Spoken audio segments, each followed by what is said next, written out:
사랑하는 성도 여러분, 현대에는 많은 나라들이 있습니다. 그리고 그 나라들은요, 각기 여러 나라의 분류로 우리가 분류할 수 있는데, 이를테면 선진국, 개발도상국, 그리고 후진국으로 분류할 수가 있습니다. 그렇다면 어떤 나라는 선진국이 되고 어떤 나라는 후진국이 될까요? 여러 가지 척도가 있겠습니다. 그런데 오늘 설교 시간에는 저는 신뢰라는 기준을 제시하고 싶습니다. 이 말이 무슨 말입니까? 어떤 사회에서 이 신뢰라는 기준이 혹은 신뢰라는 가치가 소중하게 받아들여진다면 그 나라는 선진국일 가능성이 많고, 반대로 신뢰가 소중하게 받아들여지지 않는다면 그 나라는 선진국이 아닐 가능성이 많다는 겁니다. 그러니까 신뢰사회의 유무가 선진국의 척도라는 겁니다. 그러면 신뢰사회라는 건 도대체 무엇일까요? 사회 공동체의 구성원들이 서로 간의 믿음과 신뢰를 바탕으로 어떤 거래나 사회적인 체계를 운용해 나가는 시스템, 이거를 신뢰사회라고 합니다. 예를 들어서 이 신뢰사회는요, 불신사회에 비해서 여러 가지 이점이 많습니다. 불신사회는 서로가 서로를 믿지 못합니다. 그러다 보니까 사소한 거래를 하기 위해서도 내가 이런 사람입니다라는 것을 계속 증명을 해야 되는 거예요. 그러다 보면 사회적인 비용이 쭉 늘어나겠죠. 그런데 신뢰사회는 그럴 필요가 없습니다. 서로 간의 신뢰도를 바탕으로 금세 거래를 진행하기 때문에 훨씬 불신사회에 비해서 효율적이고 사회적 비용이 적습니다. 그래서 이 신뢰사회는 여러 가지 장점이 많다는 거죠. 대표적으로 전 세계에서 가장 신뢰사회라고 부를 만한 나라는 물론 단점도 많지만 미국이라고 할 수 있고요. 그 외 유럽의 여러 선진국들이 바로 이 신뢰사회의 대표적인 예라고 할 수가 있겠습니다. 자, 그렇다면 신뢰사회가 유지되기 위해서는요, 뭐가 필요할까요? 두 가지가 필요합니다. 이 두 가지를 말씀을 좀 드리고 오늘 본문으로 좀 넘어가 보도록 하겠습니다. 이 두 가지는 무엇이냐면, 하나는요, 시스템, 그리고 또 한 가지는 결과입니다. 조금 더 말씀을 드려볼게요. 자, 신뢰사회가 유지가 되기 위해서는요, 개개인의 어떤 신용도를 정확하게 검증하고 측정할 수 있는 시스템이 완벽하게 구축이 돼 있어야 되고, 그리고 더 나아가서 신뢰사회를 운용해 나갔을 때 불신사회 때보다 훨씬 더 결과가 좋아야 이 신뢰사회가 잘 유지가 되고 있다는 거예요. 자, 그렇다면 우선 첫 번째 시스템을 먼저 살펴보겠습니다. 이 신용사회는 서로를 믿고 거래를 합니다. 그렇기 때문에 그 개개인의 신용도를 정확하게 측정하라는 게 필요하다는 거예요. 미국이 이걸 굉장히 잘합니다. 미국은 사람들의 어떤 이 행동들을 다 기록에 남겨가지고 그거를 신용 점수화해서 사회 전반에 적용을 하고 있습니다. 그래서 미국 같은 곳에서는 신용 점수가 낮으면 혜택을 별로 못 받고 신용 점수가 높으면 꽤 많은 혜택을 받습니다. 예를 한번 들어볼까요? 신용 점수가 높으면요, 내가 가만히 집에 앉아 있는데 은행에서 아주 낮은 금리로 제발 좀 돈을 써달라고 대출 광고가 옵니다. 이거는요, 우리가 스팸성으로 오는 대출 광고랑 결이 다른 겁니다. 우리가 통하는 그 대출 광고는요, 금리가 대부분 다 15% 이상, 20% 이상 되는 고금리 대출 상품을 우리가 광고를 받지만 미국은 그렇지 않다는 거예요. 1, 2%대 금리의 그 저금리 상품을 제발 좀 써주십시오라고 하고 신용도가 높은 사람에게 연락이 온다는 겁니다. 신용카드도 마찬가지입니다. 만약에 제가 신용 점수가 높다고 하면 은행에서 내가 지금 당장 발급 가능한 신용카드의 목록을 우편으로 보내줍니다. 거기에 제가 사인만 해서 보내주면 집으로 카드가 옵니다. 그래서 대우를 잘 받는다는 거예요. 반면에 신용 점수가 낮으면은 혜택이 별로 없고 오히려 삶이 좀 불편해질 수가 있습니다. 이를테면 집을 구할 때도 어렵습니다. 집에 빈 방이 분명히 있어요. 그리고 내가 돈이 있어요. 그래도 미국은 집을 빌릴 수가 없습니다. 왜냐하면 집주인이 세입자의 신용 점수를 조건으로 요구하기 때문에 내가 신용 점수가 낮아버리면은 집도 함부로 구할 수가 없습니다. 이처럼 미국 같은 나라가 신용사회의 체계를 계속해서 유지할 수 있는 이유는 강력한 신용 검증 시스템이 구축이 되어 있기 때문이에요. 자, 그렇다면 이 신용 시스템을 악용하기 시작하면 어떤 일이 일어날까요? 물론 악용하는 사람들이 있습니다. 그런데 이 악용하는 것이 계속 쌓이다 보면 사회 전체의 신용도가 떨어지겠죠. 그러면 신뢰사회가 금이 갈 것이고, 그러면 기껏 신뢰사회로 전환을 했는데 이 신용사회는 결국 불신사회로 전락하고 말게 될 것입니다. 그래서 이 강력한 시스템을 바탕으로 이 시스템을 악용하는 사람을 막아야 되는 것도 신뢰사회의 한 과제라고 할 수 있겠습니다. 자, 이 시스템을 악용하는 대표적인 사례가요, 우리나라에 있는 전세 사기 제도, 전세 사기 수법입니다. 그러니까 우리나라의 전세 제도를 악용한 전세 사기가 신뢰사회를 악용하는 하나의 수단이라는 거예요. 여러분, 전세 제도 아시죠? 들어보셨죠? 전 세계에서 전세 제도를 활용하는 나라가 몇 나라 안 됐는데 우리나라가 그 나라 중에서 가장 잘 사는 나라입니다. 전세 제도는 목돈을 맡기고 월세 없이 거주하는 하나의 주거 형태인데요. 문제는 목돈을 그 주인에게 맡기고 살다 보니까 나중에 그 목돈을 돌려받지 못할 위험에 항상 노출이 되는 거예요. 그래서 옛날부터 그 목돈을 어떻게 사기를 쳐보겠다는 그런 기법들이 많이 개발이 되어 왔고, 지금은요 그 기법들이 10가지가 넘습니다. 그런데 문제는 그 기법이 10가지가 아니고 30가지, 50가지여도 우리의 시스템과 체계가 그거를 다 막아낼 수 있으면 괜찮은데, 지금 현재 우리나라의 공공 시스템은요 그 수법을 다 막아내기 어렵습니다.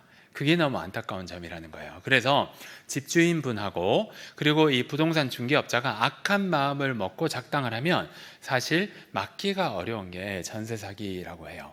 이처럼 우리나라가 신뢰사회로 더 나아가기 위해서는 이런 전세 사기 혹은 제도를 악용하는 사람을 미연에 방지를 할 필요가 있어 보입니다. 자, 계속해서 신뢰사회로 나아가기 위해서는요, 두 번째, 결과가 좋아야 합니다. 이 말은 무슨 말입니까?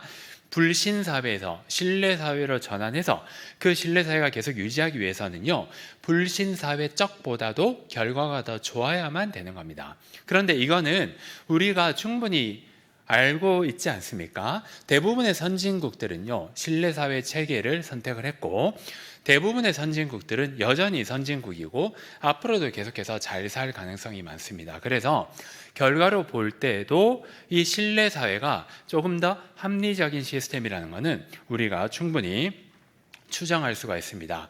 구체적인 예를 한번 들어볼까요? 이 체계의 결과가 좋아야 그 체제가 더 오래 유지되는 것, 제가 진품 가품 시스템으로 한번 설명을 드려보겠습니다.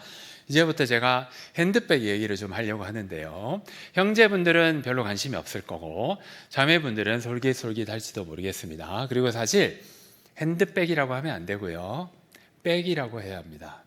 백, 바로 이 세상에는 여러 종류의 백이 있는데 그 백들 중에서 특히 사람들이 선호하는 백을 명품이라고 합니다. 수천 개가 많은 이 제품들 중에서 몇몇 제품들은 명품의 반열에 오른 제품들이 있어요. 제가 다 조사는 하지 못했지만 대략적으로 몇 제품은 제가 알아서 왔습니다. 대표적으로 루이비통의 네버풀, 샤넬의 플랫백, 에르메스의 캘리백, 벌킨백, 이런 백들이 소위 명품 반열에 올라간 백들입니다.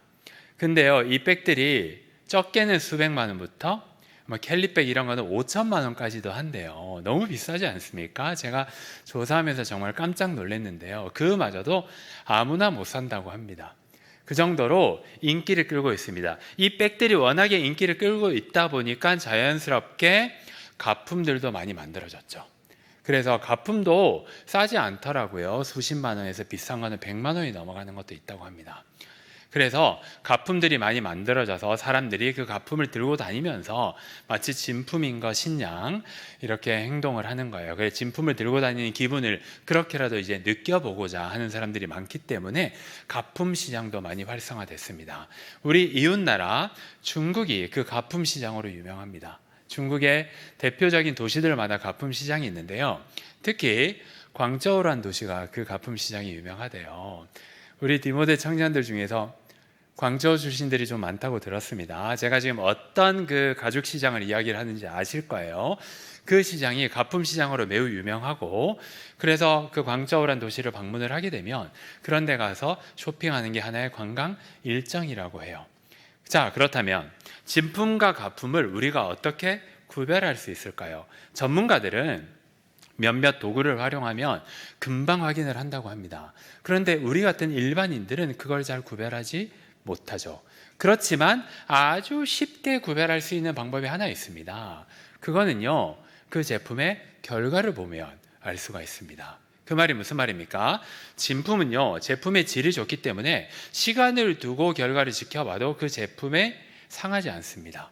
그런데 가품은 시간을 놓고 그 제품의 결과를 보면 제품이 상하기 때문에 우리가 그 제품의 결과를 놓고 보면 쉽게 구분이 가능하다는 거예요. 왜 그렇게 제품의 질이 차이가 납니까? 진품은 천연 가죽으로 만들고, 그리고 장인이 한 땀 한 땀 마무리를 하기 때문에 내구성이 뛰어나서 관리만 잘하면 수십 년까지도 쓸 수 있다고 합니다. 그런데 가품은요, 인조 가죽에 마감이 부실하기 때문에 짧게는 몇 달에서 길어도 몇 년을 채 못 쓰고 망가지는 경우가 많다고 합니다. 그렇기 때문에요, 이 가품이 아무리 많이 나와도 진품의 가치가 훼손되지 않습니다. 왜 그렇습니까? 우리는 다 알죠. 진품의 가치, 그리고 진품의 결과가 훨씬 더 뛰어나다라는 것을 우리가 잘 알기 때문에 가품이 아무리 나와도 진품의 그 신뢰도는 별로 흔들리지가 않는 겁니다. 사랑하는 성도 여러분, 청년 여러분, 이처럼 이 신뢰사회에 있어서는요, 신뢰사회가 잘 유지되기 위해서는 시스템도 좋아야 하고 결과가 뛰어나야 합니다. 자, 이제 오늘 본문으로 넘어가 보겠습니다. 마가복음 11장 본문이 오늘 본문인데요, 오늘 본문에 보면 지금 이 몇몇 지도자들, 대제사장, 그리고 서기관들, 그리고 장로들이 예수님에게 찾아와서 예수님의 권위를 좀 깎아내리려는 듯한 질문을 던집니다. 자, 왜 그렇게 권위를 깎으려고 했을까요? 예수님이 그 당시에 백성들에게 인기를 독차지하고 있었기 때문입니다. 예수님은 이 땅에 와서 말씀을 전파하시고 복음을 선포하시고 치유를 하면서 백성들에게 인기를 많이 끌었는데요, 그러다 보니까 지도자들이 자기들을 좋아해야 되는데 예수님에게 인기가 쏠리기 때문에 예수님을 믿지 못할 만한 사람으로 만들고 신뢰하지 못할 만한 사람으로 만들기 위해서 오늘 본문에 찾아와서 몇몇 질문들을 던지게 됩니다. 자, 그런데요, 예수님은 그 질문을 들었을 때 그 질문을 잘 대답을 함으로 말미암아 예수님 스스로가 신뢰할 만한 사람이고 예수님 스스로가 하늘로부터 받은 권위를 가진 사람이라는 것을 잘 증명을 하신 거예요. 자, 그렇다면 예수님은 어떻게 그걸 증명을 했을까요? 아까 말씀드린 두 가지로 증명했습니다. 그 당시에 사회적인 시스템으로 증명을 했고, 그리고 결과로서 증명을 했습니다. 따라서 사랑하는 성도 여러분, 청년 여러분, 오늘의 말씀을 통해서요, 우리 모두가 예수님은 믿을 만한 분이고 예수님은 신뢰할 만한 분이고 예수님의 권위는 하나님께서 보내신 분이라는 것을 잘 알고 우리 남은 삶 가운데서 예수님을 왕으로 모시며 사시는 여러분들 되시기를 간절히 소망합니다. 자, 그렇다면 우리 첫 번째 대지 말씀 같이 읽어보겠습니다. 시작. 자, 예수님은요, 당시 사회 시스템 하에서 충분히 믿을 만한 사람으로 인정받았습니다. 그렇기 때문에 우리는 예수님을 믿고 따라갈 수가 있는 겁니다. 자, 오늘 보면 30절에서 32절 말씀 화면을 보면서 같이 읽어보도록 하겠습니다. 시작.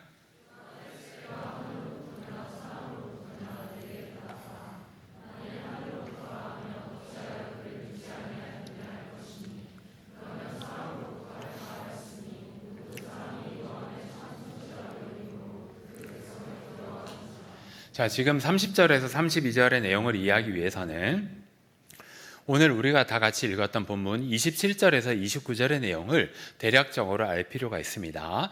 예수님에게 지도자들이 찾아왔습니다. 그래서 지도자들이 예수님의 권위를 깎아내리기 위한 질문을 했다고 했죠. 그 질문이 뭐였냐면 당신의 권위가 어디로부터 왔습니까? 라는 질문이에요. 그런데 여기에 이 어디로부터 왔냐라는 질문에는 답이 두 개밖에 없습니다. 자, 첫 번째 대답은 내 권위는 하늘로부터 왔습니다 가 있고, 자, 두 번째 대답은요, 내 권위는 땅으로부터 왔습니다 가 있는 거예요. 그래서 하늘과 땅, 이렇게 두 가지 대답밖에 없습니다. 그런데 이 두 가지 대답 중에 어떤 걸 대답하더라도 예수님이 굉장히 곤란한 상황이었어요. 그러니까 이 지도자들은 함정을 파놓고 질문을 던진 겁니다.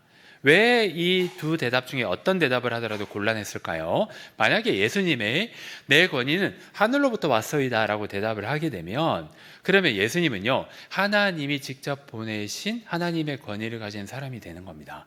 당연히 예수님은 하나님의 아들이고 하나님이 보내신 사람이 맞습니다. 그런데 당시 이제 유대인들의 이 관행에는 감히 사람이 하나님의 이름을 입에 대는 것을 굉장히 불경하다고 여겼습니다. 그래서 예수님의 그 대답 자체가 신성모독의 죄로 처벌받을 수가 있었어요.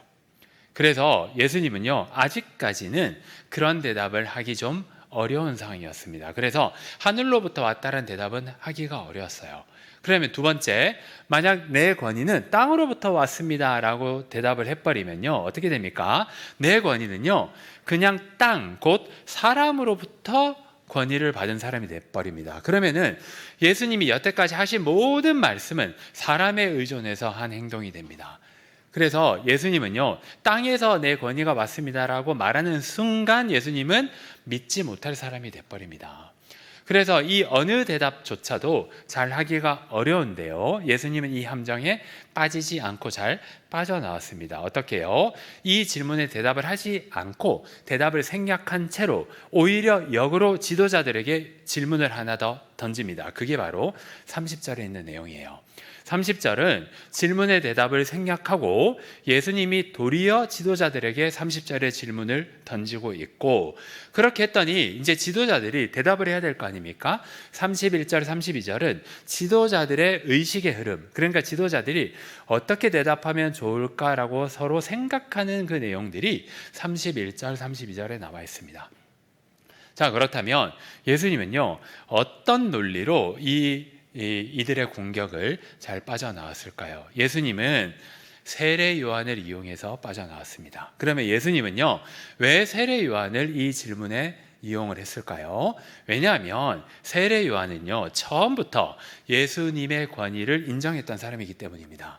세례 요한은 처음부터 예수님이 하나님의 아들이고 우리의 메시아시고 우리의 구원자라는 사실을 계속해서 선포했던 거예요. 그래서 만약에 이 지도자들이 세례 요한을 하나님이 보내신 사람이라고 인정을 하면 세례 요한이 예수님을 인정하고 있기 때문에 예수님의 권위도 자동적으로 인정이 되는 거예요. 그래서 예수님은 세례 요한을 끌어들여 가지고 역으로 질문을 던짐으로 이 함정을 잘 파헤쳐 나가십니다. 자, 질문을 보겠습니다. 30절, 요한의 세례가 하늘로부터입니까? 사람으로부터입니까? 내게 대답하십시오 라고 역으로 질문을 던집니다. 여기에 요한이 바로 세례 요한이에요. 자, 여기도 대답이 두 개밖에 없네요. 하나는 하늘이고 하나는 땅입니다. 그런데요, 만약에 하늘로부터 요한의 세례가 왔습니다, 혹은 세례 요한은 하나님이 보내신 사람입니다 라고 대답을 하게 되면, 그 내용이 31절에 있습니다. 그러면은 자동으로 예수님도 하나님이 보낸 사람이 되는 거예요. 그러면은 이 지도자들이 이런 질문을 한 이유가 없지 않습니까? 그래서 31절의 대답은 아예 할 수가 없다는 거예요, 이들 입장에서는. 그래서 이번에는 32절, 그렇다면 이 세례 요한의 권위를 약화시켜야 예수님의 권위도 약화되겠구나. 그러면 세례 요한의 권위가 땅에서부터 왔습니다라고 대답을 하려고 한 겁니다. 그게 32절에 노란색 부분에 잘 나와 있어요. 그런데요, 이들이 차마 그렇게 말을 하지 못합니다. 왜 못했을까요? 32절의 주황색 부분을 보십시오. 모든 사람이 요한을 참 선지자로 여겼기 때문입니다. 자, 모든 사람이 요한은요, 하나님이 보내신 선지자가 확실합니다라고 이미 믿고 있었기 때문에 그들에게 요한은 참 선지자가 아니고 가짜 선지자라고 해버리면 백성들이 굉장히 화를 내고 백성들의 인기가 오히려 떨어질 수 있기 때문에 이들이 차마 그렇게 말하지를 못하고 결국 예수님의 이 질문에 답을 하지 못한 채 자리를 파하게 됩니다. 자, 그렇다면 왜 그 당시 사람들이 세례 요한을 믿었을까요? 세례 요한은 그 광야에서 가죽옷을 입고 석청과 메뚜기를 먹으면서 하나님의 말씀을 전했는데 그 모습이 엘리야의 모습과 비슷했다고 합니다. 그래서 구약의 엘리야의 모습을 연상시켜서 많은 사람들이 세례 요한의 사역의 초창기부터 이 세례 요한은 하나님이 보낸 선지자가 확실하다라는 공감대가 쭉 퍼져 있었습니다. 바로 예수님은 그 점을 이용해서 이 함정을 벗어난 겁니다. 무슨 말입니까? 예수님은 당시에 널리 퍼져 있었던 이 신뢰 시스템, 그러니까 세례 요한을 인정하는 그 여론을 잘 이용을 해서 세례 요한을 통해서 자기 자신의 권위를 증명하셨습니다. 사랑하는 성도 여러분, 우리 첫 번째 대제를 이제 정리해 보겠습니다. 자, 예수님은 믿을 만한 사람입니까? 예수님은 신뢰할 만한 사람일까요? 네, 당연히 신뢰할 만합니다. 예수님의 권위는 하늘로부터 왔고 예수님은 하나님의 아들임이 확실합니다. 왜 그렇습니까? 예수님은 당시 사회 시스템 하에서 충분히 인정되는 권위를 가지고 있었기 때문입니다. 따라서 사랑하는 성도 여러분, 청년 여러분, 우리도 마찬가지입니다. 우리도 예수님을 믿을까 말까 고민하지 마시고 예수님의 권위를 인정하시고 남은 삶 가운데서 예수님을 우리 삶의 구세주로 모시며 사시는 여러분들 되시기를 간절히 소망합니다. 아멘. 계속해서 두 번째 대지 같이 읽어보겠습니다. 시작. 자, 예수님은 당시 검증 시스템뿐만 아니라 결과로도 인정을 받았습니다. 이번에는 사도행전 5장 말씀을 화면을 보면서 같이 읽어보도록 하겠습니다. 시작.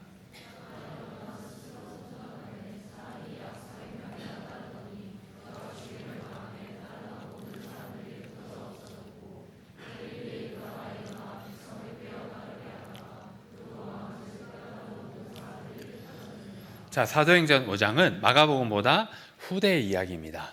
그래서 예수님이 순환받고 죽으시고 부활하시고 그리고 승천하시고 나서 11 제자에게 복음의 사명을 맡기고 떠나셨는데 그 11 제자들의 일부인 베드로를 포함한 몇몇 제자들이 예루살렘에서 복음을 전파하다가 유대인들의 심기를 거슬려 가지고 유대인들에게 잡히게 됩니다. 그래서 유대인들의 법정이 열렸고요. 이 사도행전 5장은 유대인들의 지도자가 모여가지고 이들을 어떻게 처벌을 할까라고 서로 재판정에서 토론하는 내용 중에 일부가 바로 이 36절과 37절 말씀입니다. 그런데요, 토론하던 중간에 유대의 계파 중에서 최다 계파 그리고 백성들로부터 가장 광범위한 지지를 받는 계파가 바리새파라고 있었습니다. 이 바리새파의 지도자라고 할 수 있는 가말리엘이라는 사람이 일어나서 한마디를 합니다. 그런데 이 가말리엘의 논리가 무엇이냐면 이 논리예요. 한마디로 만약에 하나님이 이 사람들을 보내지 않았으면 어차피 결과적으로 보면 이 사람들이 망할 테니까 지금 당장 처벌하지 말고 지금은 풀어줍시다 라는 게 주요 논리였어요. 여러분, 가말리엘은 유대교인이었고 기독교인이 아니었습니다. 그 말은 이 가말리엘은 하나님만 알았고 예수님은 사실 잘 몰랐습니다. 그럼에도 불구하고 이 가말리엘은 이 베드로가 만약에 하나님이 보낸 사람이라면 그리고 하나님이 정말로 예수 그리스도를 보내서 복음을 전파하게 했으면 하나님이 이들과 함께하기 때문에 이들의 복음은 결국 성공할 것이고 만약에 이들이 하나님이 보낸 사람이 아니라면 우리가 지금 처벌하지 아니하더라도 결국 이들은 망해서 없어질 것입니다. 그래서 풀어주자고 했던 겁니다. 그래서 실제로 이들은 풀려났고요. 그리고 이 가말리엘이 그렇게 풀어주자고 하면서 하나님과 함께하지 않았던 사람의 예시를 36절과 37절에 이렇게 드러났던 거예요.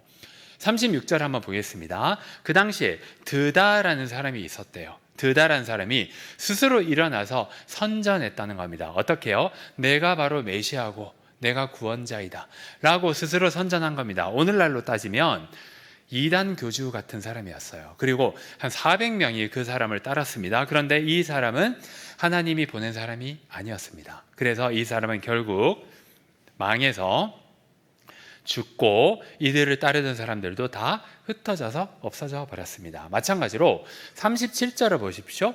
갈릴리의 유다라고 하는 이단도 나왔는데요. 이도 똑같이 하나님이 보내신 이가 아니었기 때문에 결국 망해서 흩어져서 없어졌다는 겁니다. 그래서 베드로는요, 이 가말리엘의 이 구절을 바탕으로 풀려나서 다시금 담대하게 복음을 선포할 수가 있었습니다. 자, 그렇다면 사랑하는 성도 여러분, 기독교는 결과적으로 볼 때 어떠했을까요? 예수님은요, 2000년 전에 한 분으로 이 땅에 오셨습니다. 그리고 승천하실 적에 11명의 제자들에게 이 복음 전파의 사역을 맡기고 떠나셨습니다. 그러니까 2000년 동안 이 기독교가 그렇다면 많이 늘어났습니까? 아니면 망해서 없어졌습니까? 많이 늘어났죠. 통계마다 다르지만 전 세계의 기독교는요, 최대 종교입니다. 2등이 이슬람입니다. 기독교는 교파가 다르지만 대략 20억에서 25억 인구가 믿고 있는 전 세계 최대 종교입니다. 여전히 미전도 종족도 많고 복음을 전파를 많이 해야 할 나라도 많고, 그리고 기독교 내부적으로도 초심을 회복하고 그리스도의 복음의 순수성을 회복해야 할 일이 많음에도 불구하고, 그럼에도 불구하고 이 기독교는요, 하나님이 보내신 예수 그리스도를 믿는 종교이기 때문에 결과가 좋은 겁니다. 그리고 앞으로도 더 좋을 겁니다. 기독교가 위기라고 하지만 앞으로도 기독교는 계속해서 성장해 나갈 겁니다. 그리고 모든 민족이 결국 기독교를 믿게 될 것이고, 그때 우리 예수님은 재림하셔서 이 땅을 우리와 함께 통치하게 될 것입니다. 사랑하는 성도 여러분, 이제 말씀을 맺겠습니다. 자, 우리 예수님을 믿을만 합니까? 예수님 신뢰할 만 할까요? 당연히 예수님을 믿을 만한 존재입니다. 왜 그렇습니까? 당시 사회 시스템으로도 그랬고 역사적으로 결과로도 봐도 예수님은 충분히 믿을 만한 사람입니다. 단지 믿을 만한 것이 아니고 예수님의 권위는요, 하나님이 보내신 분이기 때문에 우리는 마땅히 우리 남은 삶을 예수님을 우리 삶의 주인으로 고백하면서 살아가야 합니다. 따라서 우리는 첫째, 우리 삶의 주인이 우리가 아니라는 점을 고백하면서 살아가야 합니다. 이게 가장 중요합니다. 자, 두 번째, 우리의 삶의 주인이 우리가 아니라는 말은요, 그 주인 되는 자리에 예수님을 모신다는 것을 의미합니다. 자, 세 번째, 우리가 예수님을 우리의 주인으로 모신다는 건요, 우리는 매 일생 살면서 순간순간 예수님을 사랑하며 섬기는 것을 의미합니다. 더 나아가서 예수님이 머리 되신 조직이 있는데요, 그 조직이 바로 교회입니다. 우리는 예수님이 머리 되신 교회도 사랑하고, 그리고 우리가 할 수 있는 한 분량 따라 열심히 섬겨야겠습니다. 남은 인생, 우리 예수 그리스도를 우리의 삶의 주인이자 왕으로 고백하며, 그리고 주님이 몸된 교회를 잘 섬기시는 우리 청년들과 성도인들 되시기를 간절히 소망합니다. 아멘.